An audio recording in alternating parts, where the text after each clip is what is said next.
Hello, everyone. We're going to jump into chapter 4 of The Lion, the Witch, and the Wardrobe. Chapter 4, Turkish Delight. "But what are you?" said the queen again. "Are you a great overgrown dwarf that has cut off its beard?" "No, your majesty," said Edmund. "I never had a beard. I'm a boy." "A boy?" she said. "Do you mean you are a son of Adam?" Edmund stood still, saying nothing. He was too confused by this time to understand what the question meant. "I see you are an idiot, whatever else you may be," said the queen.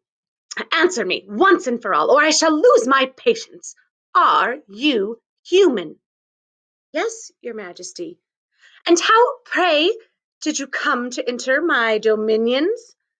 "Please, your majesty, I came in through a wardrobe." "A wardrobe? What do you mean?"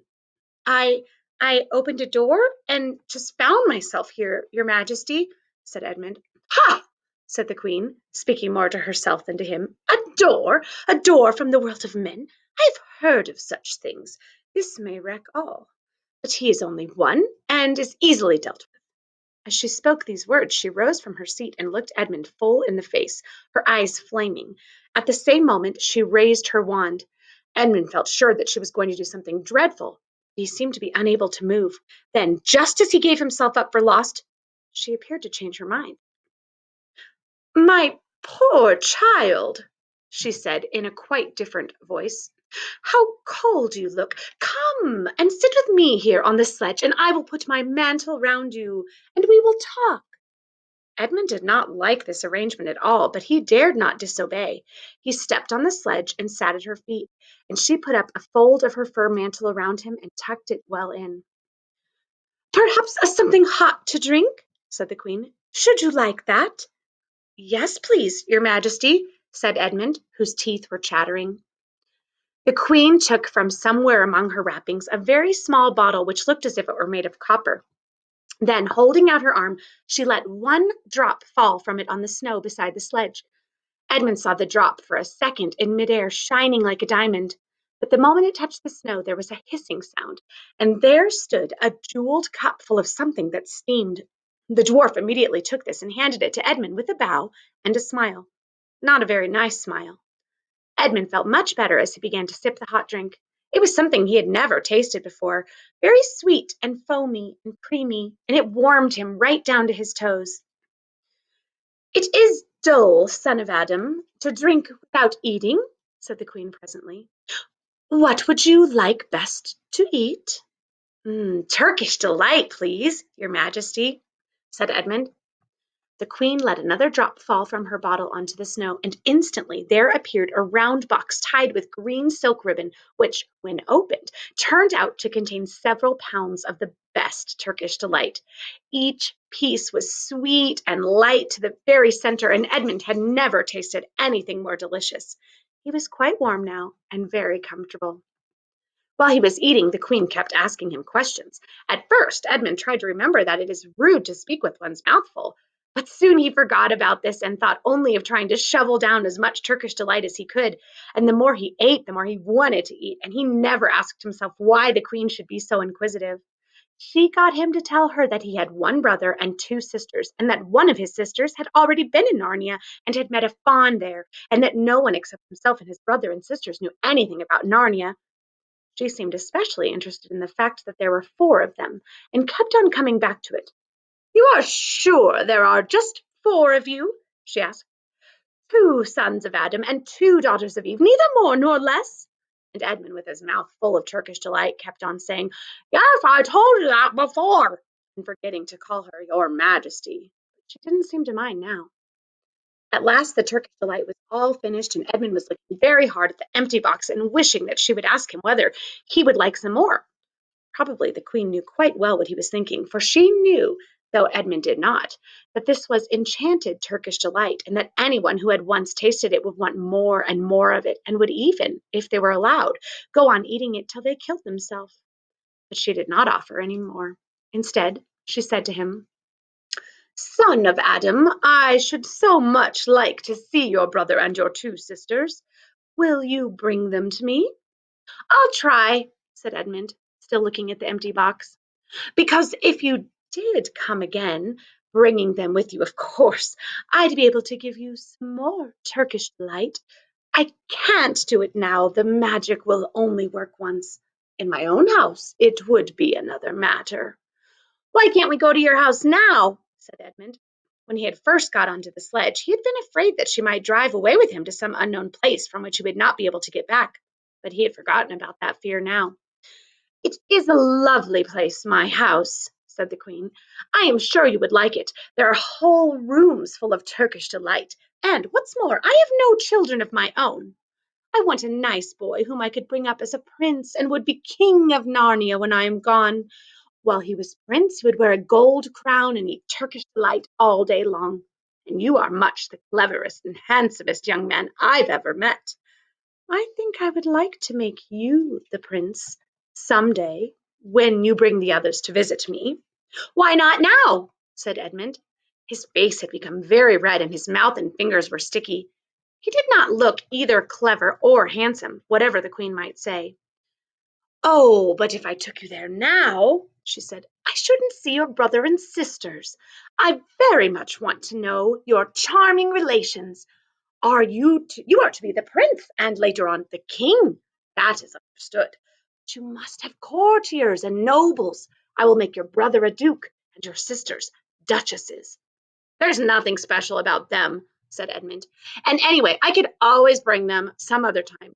Ah, but once you're in my house, said the queen, you might forget all about them. You would be enjoying yourself so much that you wouldn't want to bother of going to fetch them.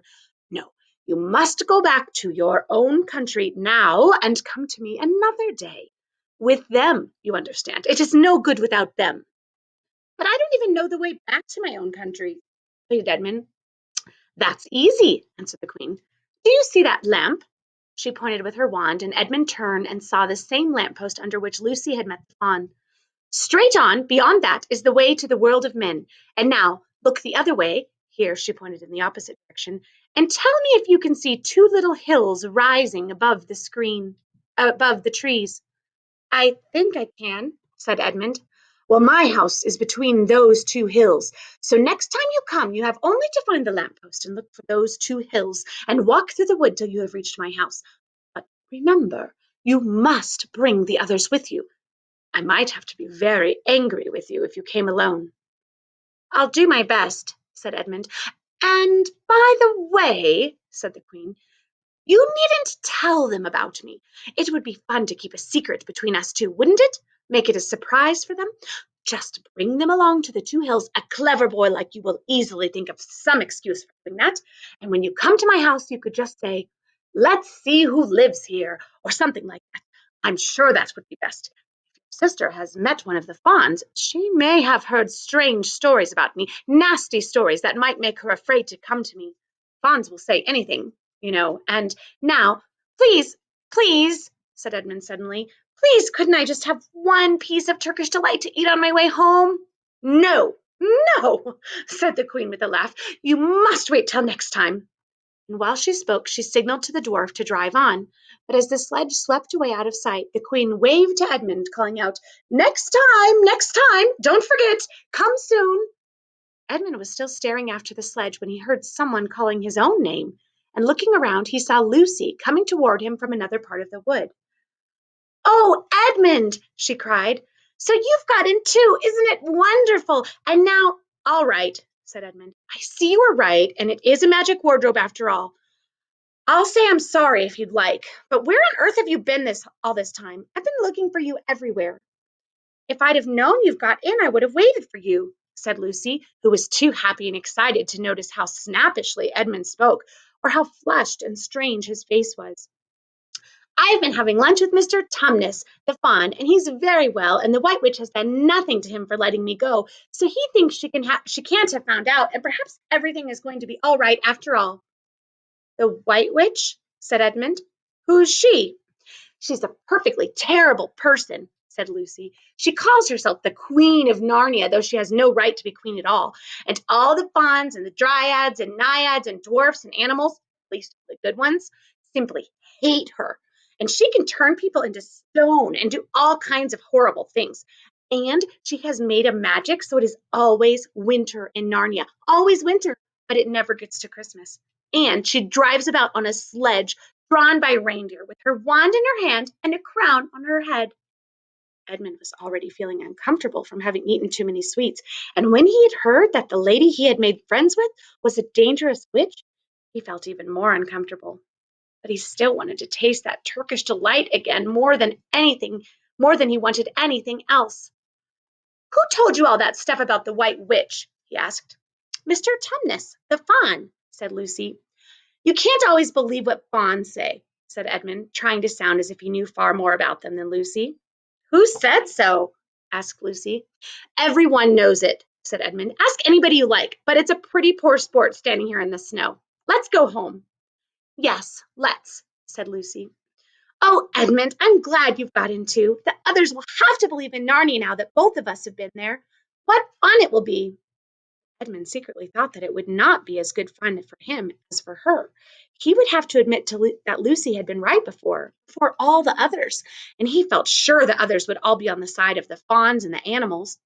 But he was already more than half on the side of the witch. He did not know what he would say or how he would keep a secret once they were all talking about Narnia. By this time they had walked a good way, then they suddenly felt coats all around them instead of branches, and in the next moment they were both standing outside the wardrobe in the empty room. I say, said Lucy, you do look awful, Edmund. Don't you feel well? I'm all right, said Edmund. But this was not true. He was feeling very sick. Come on, then, said Lucy. Let's find the others. What a lot we shall have to tell them, and what wonderful adventures we shall have now that we're all in it together. And that's the end of chapter 4. And here is the question for the end of chapter 4 is, why do you think the queen changed from being angry and threatening, like she was at the beginning, to all of a sudden sympathetic to Edmund and his request? Why do you think she changed?